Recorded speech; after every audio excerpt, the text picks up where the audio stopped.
من 1 کیلو خیار دارم، میخوام خیارشور درست کنم. اینقدر شوید میزنم.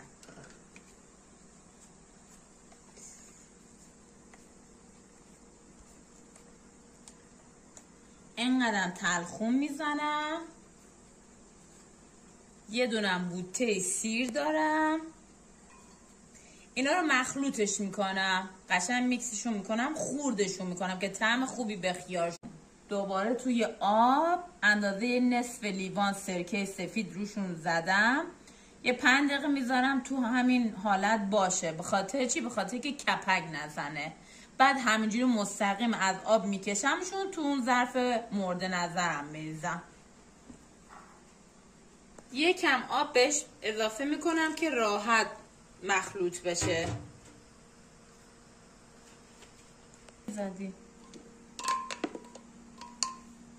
شوید و تلخون و با سیر رو میکس کرد. خیارامون رو تو ظرف مورد نظر میذاریم.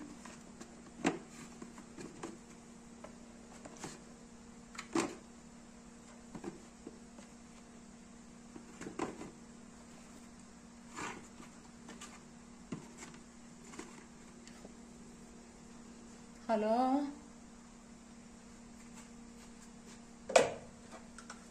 این آبو از شیر جا کردم، نه اینکه بخواد بجوشونمش و یا چیزش کنم، نه. آب از شیره میریزم روشون به اندازه‌ای که توی خیارا رو کامل گرفته بشه.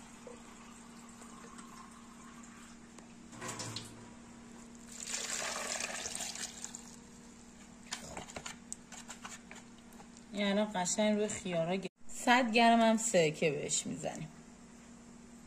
خب بعد حالا یه مخلوطشون بکنیم یکم. ولی آبش کم احساس میکنم. گفت قشنگ باید دست زیرش بره هم بخوره. نه هم میخوره.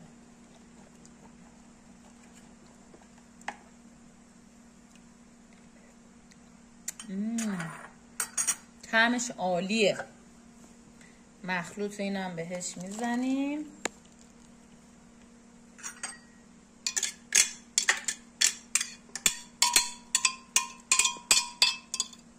حرفم یکم احساس میکنم شله.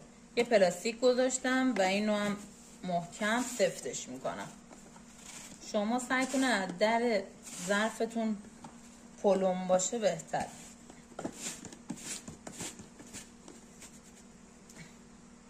رفت تا 2 هفته دیگه.